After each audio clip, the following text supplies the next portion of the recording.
नमः। हरि ओम।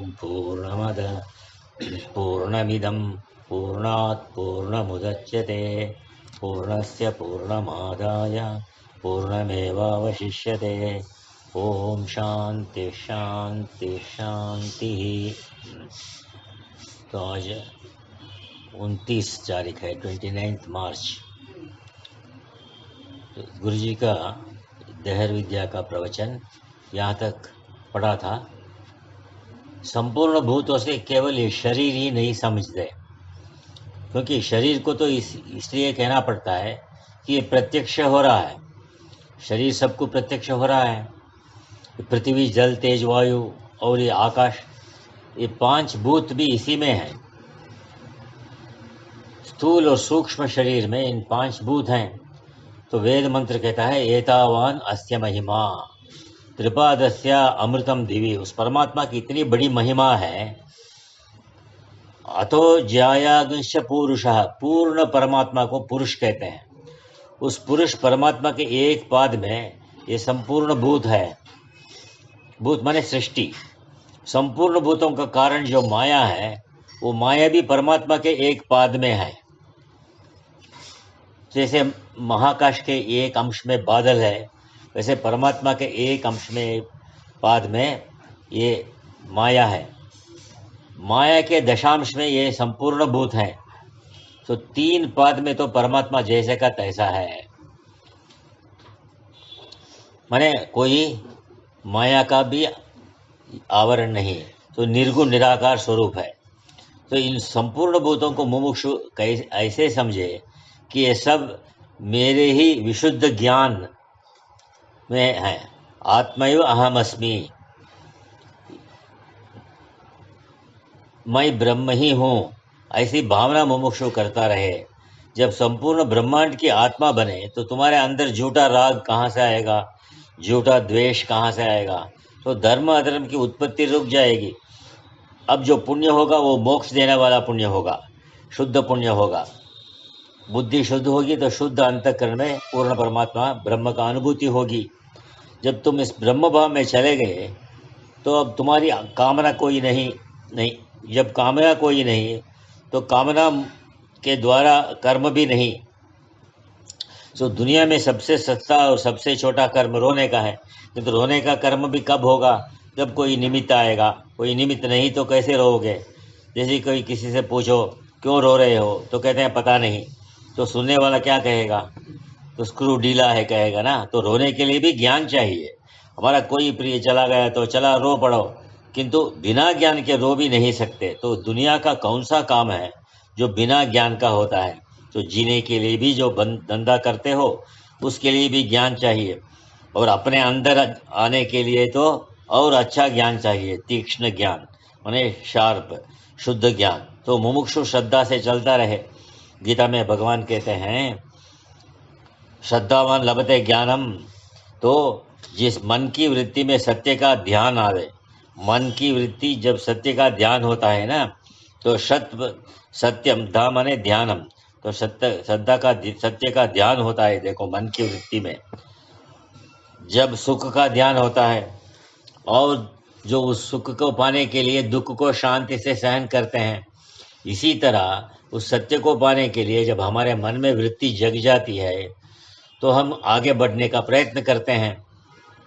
श्रद्धा शब्द की व्याख्या आचार्यों ने किया है, गुरु वेदांत वाक्य विश्वास भी करोगे तो गुरु के वाक्य में और वेदांत वाणी में, क्योंकि वेदांत विद्या जो कहेगी झूठ नहीं कहेगी। आत्मवेता जो गुरु है वो भी जो कहेगा तुम्हारे भले के लिए ही कहेगा। उसको अपना पर्सनल क्या इंटरेस्ट है? इसलिए गुरु और वेदांत वाक्य में श्रद्धा हो गई, तत्पर हो गया तो संयत इंद्रियों में संयम आ गया। आज का बुद्धिमान मनुष्य एक एक के 100 नोटों की गड्डी में से जब एक नोट खींचता है, कितनी सावधानी से करता है। घिस घिस कर देखेगा कहीं 2 नोट तो नहीं निकला है। कितने सावधान है, पॉकेट के लिए सावधान है, अपने लिए नहीं। यही माया है। इसलिए भगवान कहते हैं, जो कहता है जो करना है अभी करना है, कल किसने देखा है? जो अपने लिए सावधान है, गीता उनके लिए कहती है तत्परः संयतेन्द्रियः। तो ज्ञानम लब्ध्वा पराम शांतिम अचिरेणाधिगच्छति।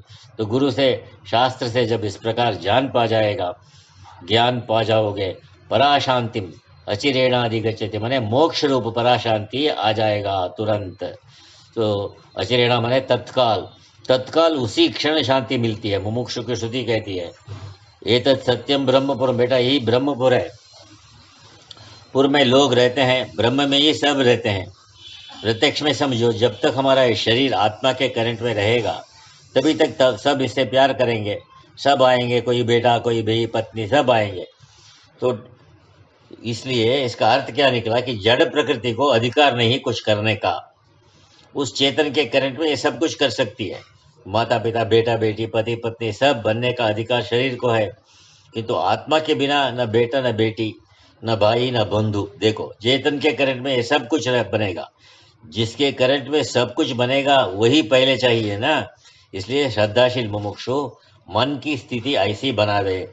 शरीर से जो भी व्यवहार है वो नाटक है, नाटक तो करना पड़ेगा। नाटक का अर्थ है ना अटक, अटको मत, आगे बढ़ते जाओ, कहीं नहीं अटको। ये शरीर कहीं अटका अभी तक, बच्चा बना था, बच्चा नहीं रहा, कुमार बना, कुमार नहीं रहा, कहीं नहीं अटका। अब बुढ़ापे में पकड़ने लगोगे तो क्या होगा?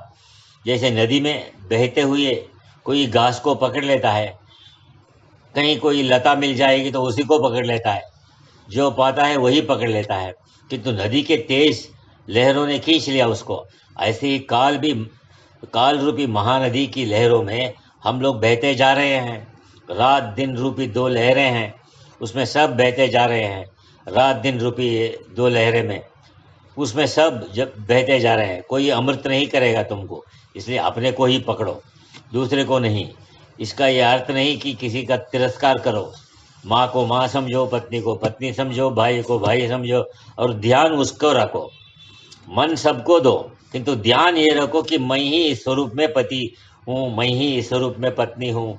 जब मैं ही सब में हूँ तो मोह कहाँ कैसा होगा? मोह दूसरे में होता है कि अपने में होता है? मोह तो दूसरे में होता है। तो जब दूसरा कोई है ही नहीं तो मोह कहाँ? मोह नहीं तो शोक भी कहाँ? शोक भी दूसरे में होता है।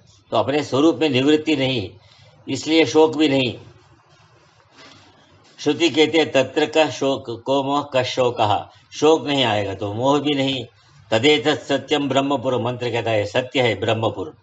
पहले शरीर को ब्रह्मपुर कहा क्योंकि शरीर ब्रह्म के साक्षात्कार का साधन है, स्थान है। तो इस बुद्धिमान मुमुक्षु को कोई कहीं साक्षात्कार होगा तो इसी शरीर में होगा। उपलब्धि स्थानम ब्रह्मपुर, ब्रह्म साक्षात्कार का स्थान होने के कारण से इसी में होगा शरीर। उपलब्धि स्थानम ब्रह्मपुरम, किंतु ये गौण है ब्रह्मपुर कहने का मतलब प्रधान इस चेतन को ही ब्रह्मपुर कह रहे हैं। अस्मिन् कामः समाहितः, ये अंतरात्मा में सारी कामनाएं समाहित हैं। जीव की कामनाएं आने जाने वाली है, इसलिए सत्य नहीं। मंत्र कहता है सत्य कामः सत्य संकल्पः, ईश्वर की कामनाएं सत्य है, ईश्वर के संकल्प सत्य है। जीव का संकल्प मन से होगा और मन से 20 बार सच और 20 बार झूठ बोलता है, तो जीव संकल्प वासना से होगा। वासनाएं अनेक होती हैं तो जीव अनेक संकल्प कर बैठता है, जो होगा वो भी, जो नहीं हो सकेगा उसको भी। तो कामनाओं से मुक्तपना जीव का कर्तव्य है। ये ब्रह्म चिंतन, ब्रह्म ध्यान, इसलिए कि हम मिथ्या कल्पना से, मिथ्या वासनाओं से चिट्ठी पा जाए। तो ब्रह्म के स्वरूप को सत्य काम कहा क्योंकि विशुद्ध सत्वगुण प्रधान, विशुद्ध सत्वगुण प्रधान ईश्वर की उपाधि है, वो ये माया प्रकृति। विशुद्ध सत्वगुण प्रधान उपाधि में जो संकल्प होगा वो सत्य होगा। जीवन में समझो कभी मन बड़ा प्रसन्न होता है तो झूठ बोलने की इच्छा नहीं होती, सच बोल देता है। मन प्रसन्न नहीं है, वैसे कमजोर हो गया तो झूठ बोल देगा, छुपा देगा।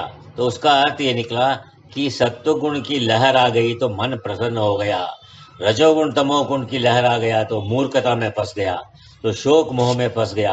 तो ईश्वर से रजोगुण और तमोगुण तो है ही नहीं ईश्वर में, इसलिए परमात्मा सत्य काम है, सत्य संकल्प है। मंत्र आगे कहते हैं येषः आत्मा अपहत पात्मा, येषते आत्मा अपहत पात्मा। ये हृदय के अंदर जो चेतन है ना, तुम्हारे बुद्धि को प्रकाश करने वाला, वो साक्षात्कार स्वरूप है। अपहत पापमा मैंने पापमा शब्द का अर्थ है धर्म अधर्म। यह आत्मा धर्म अधर्म से परे है। ऐसी आत्मा को जो जान जाएगा वो समस्त लोकों में आजादी से जाएगा, माने वो मुक्त हो जाएगा बंधन से। वो विचार क्या कहता है मंत्र, तुम्हारी आत्मा न तो किसी अवस्था के अंदर विकार से विकार आता वाला है, न इससे इसमें वृद्धावस्था आती है, न अस्य वधे न हन्यते, न किसी से मारा जाता है। तो अवस्था विकार साकार पदार्थ से आता है, किंतु जो साकार पदार्थ नहीं होगा उसमें कोई विकार नहीं। जैसे पेड़ पौधे हैं, कोई नहीं छुए उसको तो भी वो अपनी अवस्था के अनुसार धीरे धीरे बड़ा होगा, फलेगा फूलेगा और अपने आप सूख जाएगा। यही हाल हमारा शरीर का भी है। किसी से पूछो क्यों भाई तुम बड़े हो होना चाहते बूढ़े होना चाहते हो। संसार में दो तरह के वर्ग चल रहे हैं, आस्तिक और नास्तिक। आस्तिक ईश्वर को मानने वाला है, परलोक को भी मानता है। दूसरा प्रत्यक्षवादी है, वो कहता है ईश्वर की बात छोड़ो, परलोक की बात भी छोड़ो, जो दिखता है उससे काम ले लो, ठीक करो। भौतिकवादी भी कहेगा नहीं, और जो आस्तिक है वो भी कहेगा नहीं। तो 100% वोट बूढ़ा नहीं होने के पक्ष में चले गए। तो क्या ईश्वर तुम्हारे इस बहुमत को मान लेगा? वो कहेगा मेरी घरवाली जो करती है वो ठीक है। जो पुरुष अपनी घरवाली को ठीक जानता है वो उसके कहने का टालता नहीं, वो जानता है कि वो जो करेगी ठीक ही करेगी। तो अपने घर में किसी के लिए झगड़ा क्यों करें, तो अपनी शक्ति को क्यों बिगाड़ेगा। घरवाली से झगड़ा करोगे तो शांति से रोटी भी खाने के चला गया। इसलिए तात्पर्य कि 100% हम बूढ़ा न होना नहीं चाहते। यहाँ आस्तिक नास्तिक सब बराबर हो गए, पर तुम्हारे बहुमत का कोई मूल्य नहीं। तुम ठीक जैसे आए हो वैसे चलते चलो। ज्ञान से चलोगे तो कुछ पार जाओगे, नहीं चलोगे तो गंजा गंजा कर जाओगे। गंजा मीन्स बाल्ड। ये प्राण रूपी धन इस शरीर रूपी पिंजरे में बंद है। इस शरीर को एक बाक्सा समझो, जैसे टूटा बाक्सा है, उसके अंदर जो भी डालोगे गिरता जाएगा। ऐसे ही शरीर के अंदर प्राण रूपी जो धन है वो गिरता चला जाएगा, उसका कोई महत्व नहीं रहेगा। इस बुद्धिमान को विचार तो करना पड़ेगा। साकार पदार्थ ही विकारी होगा, और तुम्हारे यहाँ जो अंतरात्मा है वो साकार पदार्थ नहीं है। ये तत्सत्यम ब्रह्मपुरम, ये सत्य है, इसलिए त्रिकाल सत्य है। तो और आगे पढ़ेंगे। ओम पूर्णमदम पूर्णमिदम पूर्णात् पूर्णमुदच्यते पूर्णस्य पूर्णमादाय पूर्णमेवावशिष्यते। ओम शांति शांति शांति।